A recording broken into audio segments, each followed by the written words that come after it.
everyone, welcome back to my channel.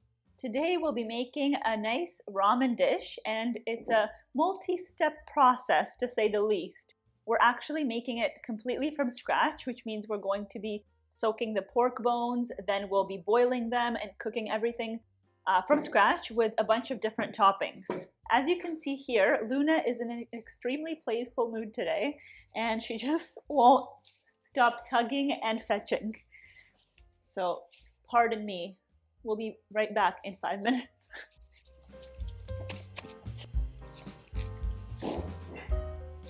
All right, back to our regular programming.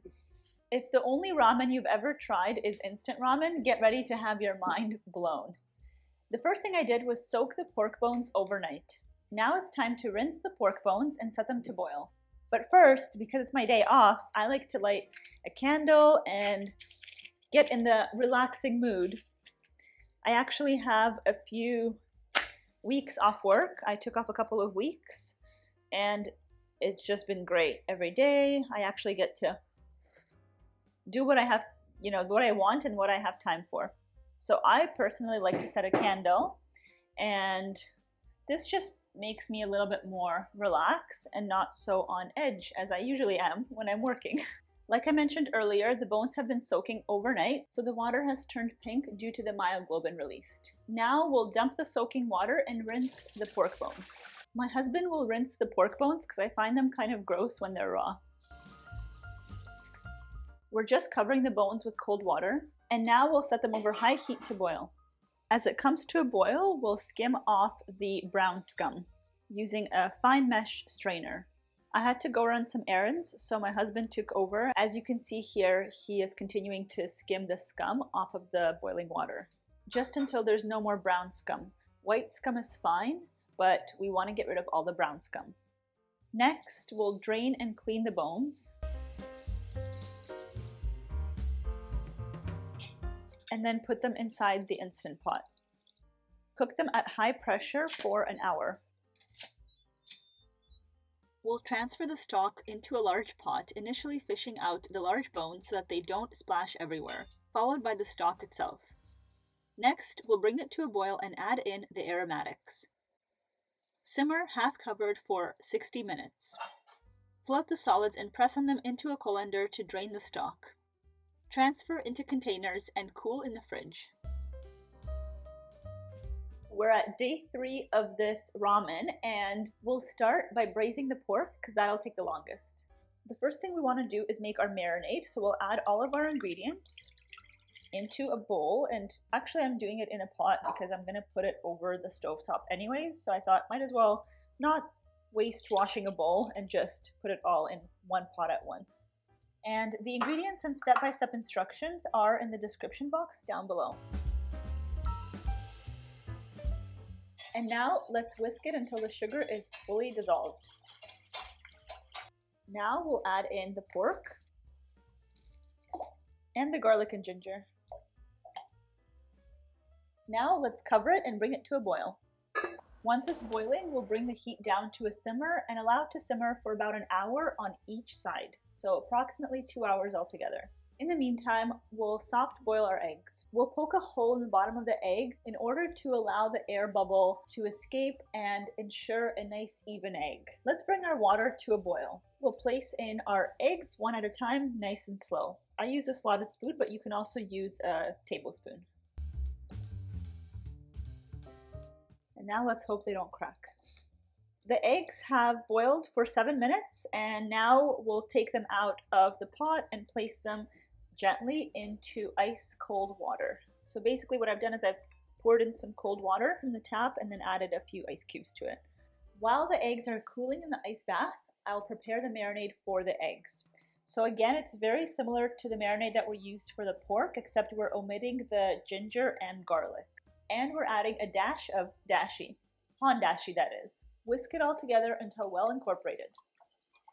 Now I'll drain the water from the eggs and I'll peel the eggs. I'll submerge a paper towel into the marinade to make sure that the eggs are fully covered with the marinade. Let's cover it up and place in the fridge until ready to use. Now that the pork has braised for 2 hours, we'll allow it to cool on a wire rack for about half an hour to dry out the outside of it.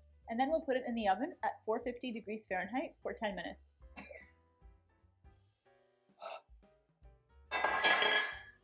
Hot. Oh, that smells really good. It smells like a ramen house in here. Do you guys see that? That's beautiful. And it's super soft and tender. And with the marinade itself, I'll remove the ginger and garlic and I'll let the broth just cool in the fridge, and then we'll use it as a flavor enhancer for the ramen soup. I'll actually just strain the braising liquid with a strainer into a container so that I could keep it in the fridge in the meantime. It's a nice clear liquid. You guys, I can't explain how good this smells. My dog is literally losing her mind right now. She's walking around the kitchen and just sniffing the air. Finally, we've come to the end of this video, how to make pork ramen from scratch. Let's put all of the ingredients together. The most important ones that you'll definitely need is obviously the pork and the marinated eggs, as well as some green onion. The rest of these toppings really are to your discretion. I recently went to a Japanese specialty store to buy a bunch of toppings that I could use for the ramen, and I'll go through them with you guys. However, you can really use whatever you have available to you and where you live. It's very hard to find some of these ingredients other than in specialty Japanese stores. So if you can't find them, as long as you have the marinated eggs, the pork, and the green onion, that's all you really need. And then the rest is just the cherry on top, as they say. Oh, and another main ingredient that you'll need, obviously, is the actual noodles. And you can really use the dried ramen noodles, or you can purchase the frozen fresh ones. You're looking for noodles with alkaline salt, whether that be sodium carbonate or potassium carbonate. The typical toppings for this soup are usually cold, crunchy, salty, and pickled because they pair well with a nice creamy ramen broth. The toppings that I found at the Japanese grocery store that I'm going to be trying out either today or another day, because I might not fit all of these toppings into my ramen dish, is wakame. I want to obviously soak it first before using it. We also have some pickled mustard greens, which are salty and funky. We have some ume, which are basically salted plums. They're sour and salty, otherwise known as umeboshi. We also have cabbage, green onion, of course, sesame seeds that I will be toasting, the broth, nori sheets or seaweed, and the marinated eggs, which have been marinating for almost 24 hours actually. What else do we have here? We have some wood ear mushrooms, and this is pickled radish, quite large. I don't know what I'm going to do with the rest of this. Some fish cake, also pickled cucumber, and last but not least, pickled mustard greens. So we have quite a big selection here. You can also top it off with some butter. That's a really common one, and corn is a really popular one as well. There's different types of ramen that come from different regions in Japan, but originally the noodles themselves were introduced to Japan from China. All right, that's enough of a history lesson. Without further ado, let's heat up our broth before Luna jumps on the table and eats this piece of pork. Let's add our broth to a pot, bring it up to a boil. Next, we'll emulsify with an immersion blender and set aside. Now we'll cut up the pork into thin slices, or as thin as you can get.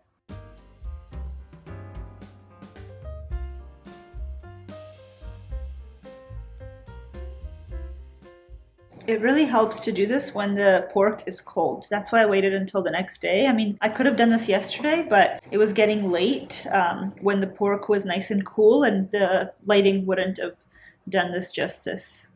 I'll lay it flat and then slice it just because it's getting a bit thin and more dangerous to cut in that way. Now we'll cut up the green onions, and by we, I mean my husband.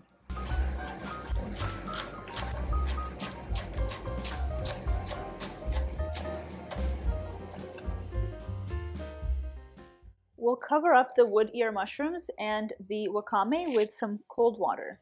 We'll let those rehydrate.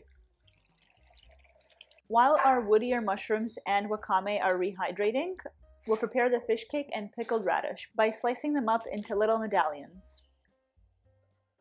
Next, we'll chop up the cabbage. Meanwhile, toast the sesame seeds. Now we'll just blanch our cabbage. Make sure the water is not salted because the broth itself is quite salty already, so this doesn't need to be salty. In that same water, we cook the noodles.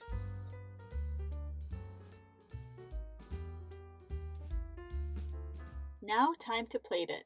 Let's start with some of the marinade, followed by the broth, then the noodles, and the meat, torched of course.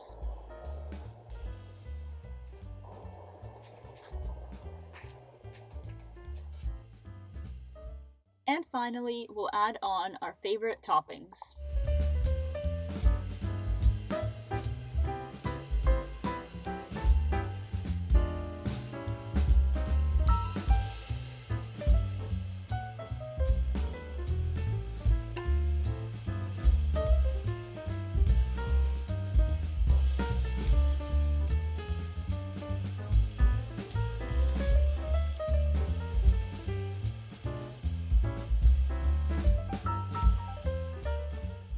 This beautiful bowl is now ready for me to eat it, and I'm so incredibly excited to try it.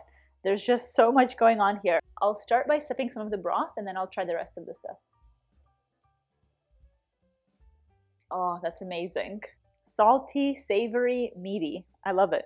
Like a warm hug on a cold winter's day. Let's try the noodles. Perfect texture, nice and snappy. Now I'm going to try the toppings. Crunchy. I like that. That's really good. That's the pickled radish. This is pickled mustard greens. Some pork. Oh yeah. So tender. Amazing. That marinade, you can really taste it in the pork. Some cabbage. And I got a fish cake and the wood ear mushroom. Really tasty. Because of all the MSG they put in it. Really tasty. Some ume. Oh, that's perfect for this soup. Nice and salty and sour. My two favorite things. For the egg, I'm gonna add the yolk into the broth and then mix it up.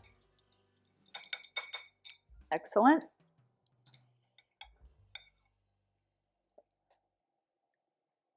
Oh, that's really good. That's why soft boiled eggs for this is perfect.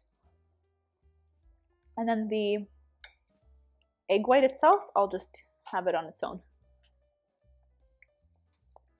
Oh yeah. And again, the marinade really comes through. Oh, this is so delicious. And last but not least, the nori. Oh yeah. And of course, I have to have a side of Japanese beer with my ramen. Cheers, everybody. I hope you guys enjoyed today's long but extremely rewarding video. This is definitely a project recipe that you can do on your days off, but completely worth it. If you enjoyed today's video, make sure to click like, subscribe to my YouTube channel, and hit the notification bell to be notified of every time that I come up with a new video.